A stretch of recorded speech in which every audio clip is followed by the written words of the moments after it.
Nazywam się Aliza Wietisz-Szobron. Urodziłam się w Warszawie w 1928 roku. Potem jak miałam 11 lat, zaczęła się wojna. Nagle Niemcy wskoczyli do Polski.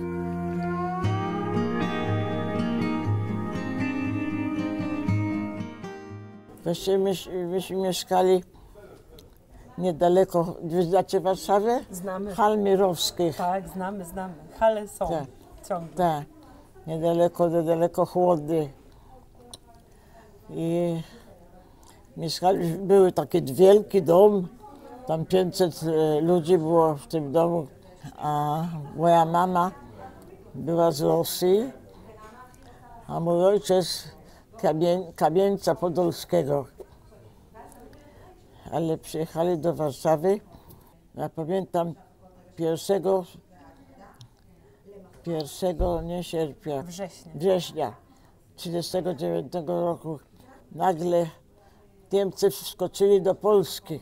Zrujnowali Warszawę strasznie. I oni wyszli bardzo szybko, bo oni mieli tanki, a Polacy walczyli na koniach. Mieli kawalerię. To było bardzo nic nie mogli zrobić przeciwko nim. Także w ciągu 2 tygodni oni już byli koło Warszawy. Ale Warszawa się broniła. Myśmy wszyscy mężczyźni zrobili takie kanały, ale to było dobre w pierwszej wojnie. A w drugiej wojnie były tanki. To w ogóle nie ma żadnego problemu, żeby wejść. I tak. Także oni zdobyli Polskę strasznie szybko. Hitler ciągle krzyczał w radiu, że należy mu się...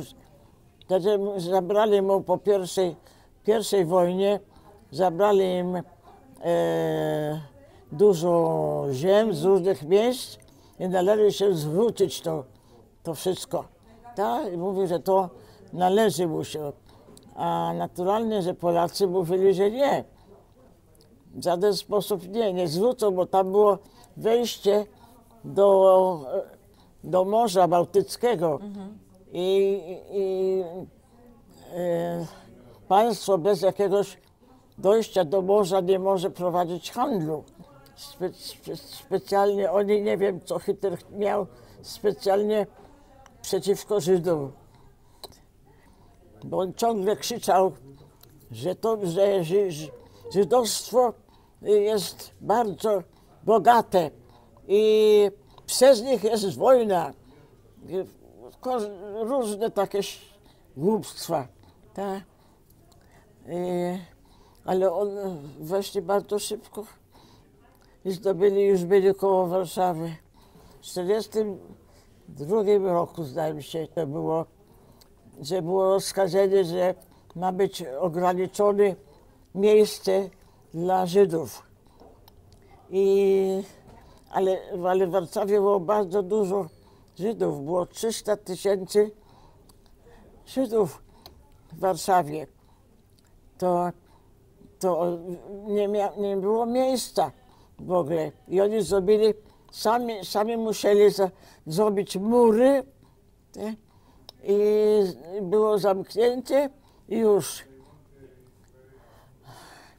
Ludzie stracili swoją pracę, swoje zamienie, dlatego nagle zrobiły się, szczególnie inteligencja zrobiła się strasznie biedna. Myśmy mieli fabrykę dla rękawiczek wełnianych i skarpetek. To właśnie pracowało u nas 50 kobiet polskich. Później te kobiety ratowały nas. I nagle znaleźliśmy się w obszarze getta. I było zamknięte i nagle nie było co jeść. Zaczęła straszna bieda. Straszna bieda. Ludzie stracili wszystko. jeszcze szczęśliwie, że te kobiety, Polki, które zostały teraz w innej stronie, nie mogliśmy spytać, one właściwie potem nas ocaliły. Bo później, kiedy już był taki straszny czas, to moja mama, która nie wygląda na żołądówkę, ona wyszła na ryską stronę i poszła do tych kobiet, do każdej i prosiła, żeby mnie i mego ojca schowali. Wtedy ja weszłam do organizacji, która się nazywała Shomer Tza'ir. I jego głównym był Mordechai Anielewicz. I to było cudowne, bo to ocalali dzieci, młodzież od tego myślenia ciągle o głodu i o nieszczęściu. Myśmy tam mieli zbiórki, myśmy tam śpiewali, myśmy tam słyszeli opowiadania i tam się potem, kiedy była pierwsza akcja, potem ten ruch Shomer Tza'ir zmienili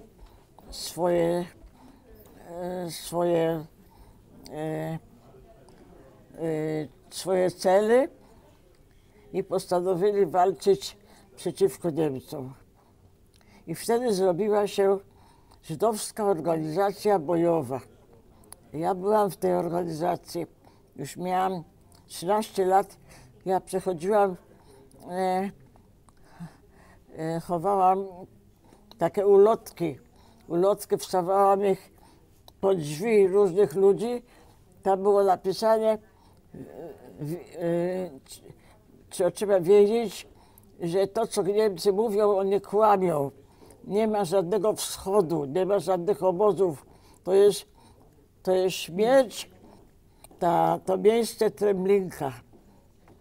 Był jeden chłopiec, młodzież, Dawid Nowodworski, ja pamiętam, że on wrócił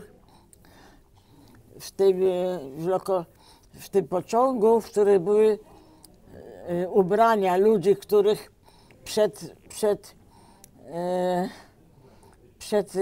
kiedy poszli do nimi, mówili im, że idą się kąpać. To oni musieli wziąć ubiory. I on wrócił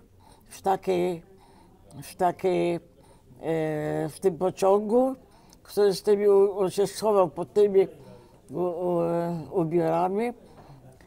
I on wrócił do Warszawy i on wtedy opowiedział młodzieży, że ja byłam w Shomer Tza'ir, że to Niemcy kłamią, nie ma żadnego wschodu, nie ma żadnych obozów, tylko jest tam śmierć, zagazowują ludzi gazem. I byli tacy, którzy mówili, oj, dobre dzieci, dobrze, że ktoś myśli jakoś nas ratować. A byli inni, którzy zaczęli krzyczeć na nas, co wy robicie, to jest prowokacja, uciekajcie, złapią was i co będzie, potem cały dom, bo oni przecież Niemcy, jak ktoś jeden był winny, to oni zabierali 100, 200 ludzi i ich zabijali, jeżeli było coś nie w porządku. Ale nie było rady. Myśmy postanowili się bronić. I to był ten bunt wielki na jego Mordechai Anielewicz był dowództwem. Mordechai Anielewicz, który był bardzo pięknym młodzieńcem i bardzo przekonywał ludzi. On powiedział, musimy zbierać pieniądze, żeby kupić broń. Także było dużo broni w różnych miejscach we wsiach, ale w getcie nie było broni. Dlatego było postanowione wtedy, że naszym pierwszym zadaniem jest zbierać pieniądze, żeby kupić broń. I Pieniądze myśmy robili przez eksy. To się nazywa eks. Chodziło się do ludzi, którzy mieli pieniądze. Mówili im, żeby dali pieniądze. Że dali pieniądze na broń. Ale ludzie się bali, nie chcieli dać. Dlatego zabierali im czasem syna albo córkę i powiedzieli, kiedy dacie nam pieniądze, to możecie ją wykupić. A na razie nam będzie u nas. I w taki sposób, to się nazywało eksy, w taki sposób dostali pieniądze. I wtedy wychodziły pociągi, oni łapali ludzi 3000, 5000 dziennie. I myśmy się wtedy ukrywali wszyscy. Wszystko było w piwnicach, na stołach. Pamiętam różne miejsca, gdzie myśmy zmieniali. Już nie było naszego mieszkania, nie było niczego, tylko był plecak i butelka wody. I myśmy ciągle przechodzili z miejsca na miejsce. Żeby jednego dnia, kiedy zabrali na tej ulicy ludzi, to myśmy potem poszli, bo potem wiedzieliśmy, że jutro już nie będzie. Tam jeszcze nie będą łapanki. Tak? To był straszny czas. I wtedy zaczęli myśleć o obronie. Mordechaj Anelewicz był dowództwem. On był wysoki, ładny chłop. Miał wtedy 22-23 lata. Był bardzo ładny i miał widocznie, że miał wielkie... ludzie słyszeli go. On przekonywał ludzi. I on w taki sposób przekonywał ludzi i ludzie w końcu Żydzi dali te pieniądze. W końcu, kiedy doszło już po drugiej akcji, wiedzieliśmy, że będzie Judenrein, to będzie koniec. Ludzie wiedzieli, że musimy się teraz bronić. Właśnie nasz ruch, Hashomer HaTzair i inne ruchy, wszystkie organizacje zebrały się razem. W tej chwili, nie pamiętam, ale w mojej książce wszystko jest napisane. Bo Mordechaj już wtedy się ukrywał. On ciągle zmieniał czapki, zmieniał ubrania, żeby nie poznali go. Bo policja żydowska chodziła za nim, chcieli go złapać jako prowokatora. A Mira Fuchler, ona była naszą kierowniczką. Ona była dziewczyną Mordechaja, tak? I ona właśnie była naszą kierowniczką. Ona była moją kierowniczką. To ona była bardzo, miała krótkie włosy i była bardzo stanowcza. I ona też przekonywała. Moim zadaniem potem kiedy już zabrali 200 000 ludzi, to zrobili dwa getto. Jedno getto duże w Warszawie i getto małe. Między tym i tym przechodziła ulica Chłodna i tam był most, w który można było wchodzić i przejść nad ulicą Chłodną na drugą stronę. I na tym moście zawsze było pełno ludzi. I był jeden Niemiec, myśmy go nazywali Frankenstein, który stał na dole i kiedy na tym moście było pełno ludzi, to on zaczął strzelać, bo wszyscy było pełno. Ludzie zaczęli uciekać w tą stronę, w tamtą stronę. Zawsze padało dużo. Wtedy już było pewne, wtedy się właściwie zrobił my młodzież mówili o nas, że musimy zrobić bunt przeciwko Niemcom, nie dać się. Nie dać się już zebrali. Do pierwszych tygodniach po prostu zabrali ludzie i ludzie szli. Oni nie wiedzieli, dokąd idą w ogóle. Właśnie wtedy zaczęli, ja już byłam w tym ruchu i moim zadaniem było przechować tę broń z małego getta do dużego getta. Ja ją chowałam w różnych miejscach, by nie całe rozbiali na części. Ja je wkładałam na moje ciało, na to ubrałam dużo rzeczy i przechodziłam z jednego getta do drugiego getta i przenosiłam tą broń, i przenosiłam gazetki, i przenosiłam różne rozkazy, bo przecież nie było telefonu i nie było żadnego, jak to się mówi? Połączenia, komunikacji. Dlatego połączenia z dwa getto gadol, getto duże i getto małe. To było moim właściwie tym. Ja wchodziłam wchodziłam na piętra i myśmy zrobili takie ulotki, w których było napisane: ludzie, nie wierzcie Niemcom, że oni mówią, że my jedziemy na wschód do obozów. To jest kłamstwo. Oni tam, kto ich łapie, oni zabijają. Ja się dostałem do pochodni, która wychodziła do pracy z getta.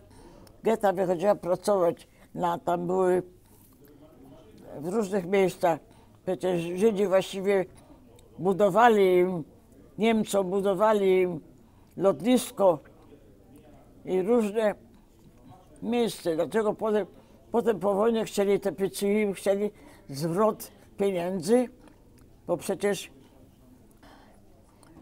oni sobie oszczędzili dużo pieniędzy przez pracę Żydów, którzy nie płacili nic.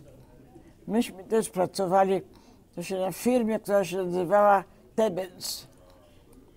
Był tam Schulz i Tebens. I tam u Tebensa myśmy dostali takie kartki. W początku, jak łapali ludzi, to te kartki pomogły, że my pracujemy dla nich. To nas zostawili. Ale potem i to już też nie było ważne. Potem zaczęli brać ludzi, nieważne co. A wtedy już zaczęli ludzie budować bunkry, bo już były 2 akcje i potem Niemcy mówili, że takie od Judenrein. Wiedzieliśmy, że będzie też 3. akcja. Wtedy już większość mojej rodziny już nie była. Nie wiedzieliśmy dokładnie, dokąd ich biorą.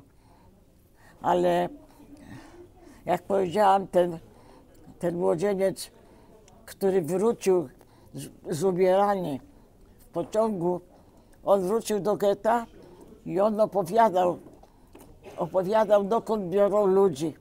I wtedy właściwie zaczęli już, było postanowione w ruchu Oszoberoczainy, robili razem wszystkie organizacje młodzieży, zrobili jedno pod dowództwem Mordechaja Anielewicza, zrobili jedno dowództwo i wtedy było już postanowione, że my musimy się bronić. Nie można więcej chodzić jak bydło na śmierć, bo już wiedzieliśmy, dokąd biorą ludzi. I wtedy już organizacja bojowa ŻOB, Żydowska Organizacja Bojowa. Wtedy już byli mocni i rozdaliśmy ulotki, że trzeba albo chować się w bunkrach, albo wyjść do Polaków, kto ma znajomych, albo walczyć. Ja rozdawałam te ulotki. Miałam z małego getta do dużego getta na ciele, trzymałam je tutaj, żeby nie złapali mnie. Raz prawie mnie złapali. Jakoś udało mi się ucieknąć z tamtej strony. Miałam tylko 13-14 lat. Ja to robiłam, moja mama nie wiedzieli, rodzice nie wiedzieli, co ja robię w ogóle. Ja się już ich nie pytałam w ogóle. Ja robiłam, co chciałam. Pod koniec moja mama powiedziała, już ty rób, co to chcesz, my już nie mamy żadnego prawa powiedzieć ci, co robić. Myśmy jakoś mieli szczęście, że Polacy nam pomagali. Było postanowienie, moja mama poszła do Polaków, tych znajomych, którzy pracowali u nas przed wojną i prosiła, żeby schowali mnie i mego ojca, bo moja mama wyglądała jak Polka i też moja siostra też. Moją siostrę już ona urządziła jednej pani Marysi, nie pamiętam jak się nazywała, a myśmy mieli być u pani Janka Wiśniewska. Ja nie chciałam wyjść. Powiedziałam mojej matce, że ja nie chcę wyjść, ja chcę umrzeć tutaj razem z wszystkimi, żeby zostawiła mnie. Ale mama się nie zgodziła i pchnęła mnie, żebym poszła tam, wyszła na ryską stronę. Dobrzy ludzie ci Polacy. Oni się przecież właściwie, oni narażali się okropnie, bo i złapią ich, to oni będą też winni, że pomagają Żydom. To było nie wolno. Z getta, z jakąś placówką taką, nie znam się, co to jest. I byłam u pani Janki Wiśniewskiej. Ja tam byłam. Moja siostra była u innej kobiety, Marysia, nie pamiętam jak się nazywała. I mój ojciec nie zdążył wyjść. I kiedy zaczęła się ta trzecia akcja okropna, ta końcowa, że oni chcieli zrobić Judenrein, to mój ojciec nie zdążył wyjść i złapali go naturalnie. I on był w pewnym obozie w Poniatowie, zdaje mi się. Tak. I moja mama, nie, jego brat też był po ryskiej stronie, chowali się.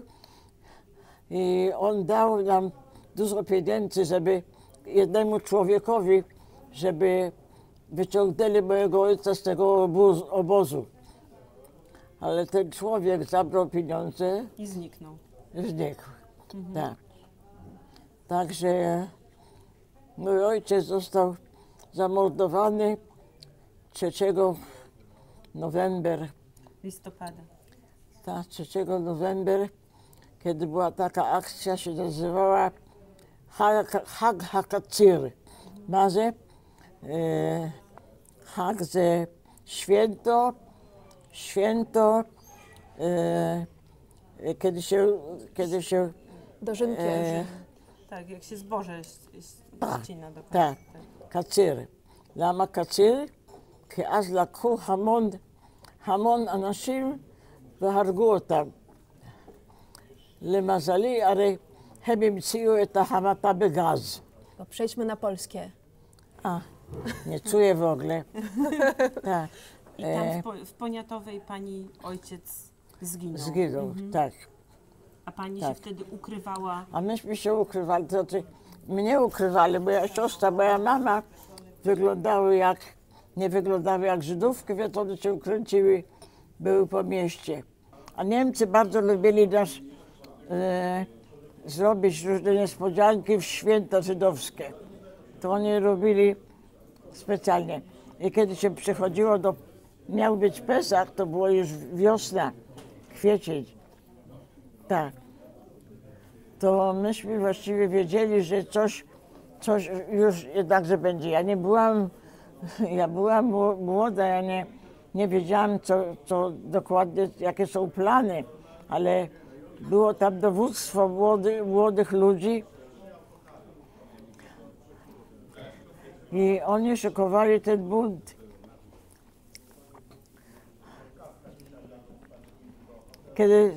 Kiedy rozpoczął się, był Pesach i wtedy razem z tym, to była wiosna, kiedy było to Pesach, wtedy zaczął się ten bunt, ostatni bunt, bo ludzie powiedzieli, my zginiemy razem z wszystkimi. Nie chcieli robić miejsc, żeby można było uciekać. Bo były organizacje, które robiły kryjówki potem u Polaków. A organizacja bojowa nie chcieli tego robić. Ale jednakże, bunt był 4 dni właściwie, a potem to już tylko strzelali tu i tam, tak? Bo już nie było broni, więcej nie było i ludzie już nie mieli sił, bo oni spali kilka dni zupełnie. Widziałam przez okna, przez kawałek dziurki zrobiłam, kiedy byłam tam, i widziałam, całe niebo było czerwone, całe niebo Warszawy było czerwone, wszystko. I dostać zapach okropny. Tak? I wtedy myśmy zrozumieli, że getto walczy, że jest powstanie. My słyszeliśmy, jak strzelają. Ja widziałam ludzi, Żydów, lecieli po ulicy z bronią i strzelali. Chłopaki duże, okay? Oni mieli broń, Żydzi, i przechodzili przez dachy, schodzili znowu na dół i znowu lecieli do innego domu i znowu wchodzili na dachy, tak przechodzili znowu do domu i strzelali. Ale w końcu Niemcy, to było właściwie ten bunt, wiadome było jego koniec. To się kończy, że nie można zwyciężyć Niemców. To był tylko bunt, żydowski bunt. Wszystkie organizacje były razem. I był sztab. Tam był Mordechaj Anielewicz. Byli jeszcze kilka chłopców, młodych ludzi. Nie bali się. Oni powiedzieli, że jak nas złapią, to umrzemy tak, jak całe żydostwo zostało zabite, my razem z nimi. Ten bunt, żydowski bunt, to był coś nadzwyczajnego. Przecież myśmy wiedzieli, że nie możemy zwyciężyć nic, że właściwie wszyscy zginiemy. Ale przynajmniej powiedzieli, że jeżeli zginąć z honorem. Tosia, kiedy ona chodziła jechała między getami, między miastami i ona miała te polecenie, żeby opowiedzieć, co się dzieje. Tak, Tosia Altman. Ona potem, podczas powstania, ona była w jednym bunkrze, w tym bunkrze na Miłej 18, gdzie właściwie już było cała komenda tam była. I wtedy Niemcy już rzucili gaz. Tam były właśnie 5 wychodzi, 5 można było, jakieś, że można wychodzić tam. I ona była, kiedy Niemcy już wiedzieli o tym, że tam jest taki bunkier główny dowództwa, to oni rzucili tam bombę, coś gazowe, gaz, nie wiem co. I ona wyszła z jednej strony, jednym wyjściem i była zupełnie pomieszana. Tak? I ona leżała na ulicy, nie wiedziała, co się z nią dzieje. I ludzie ją zabrali, przynieśli nie do lekarza, tylko do szpitala. Tak. Tosia Altman, ale ona nie przetrwała tego, ona umarła. Tosia. Ona umarła. My nie zrobili, że można było wyjść z getta, żeby uciec.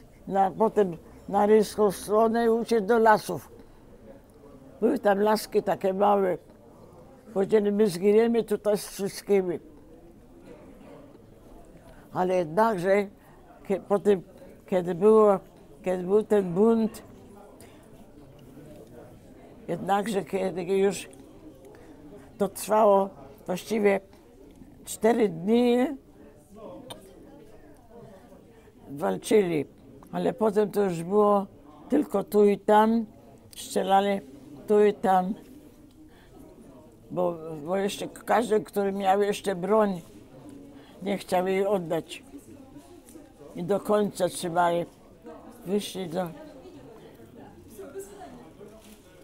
a myśmy wyszli myśmy już wtedy byli po ryjskiej stronie.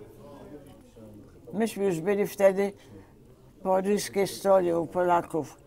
I mój ojciec miał wyjść tak, że ja wyszłam 17 kwietnia, a mój ojciec miał wyjść tydzień po mnie, ale 19 kwietnia zaczęli ta akcja ostatnia.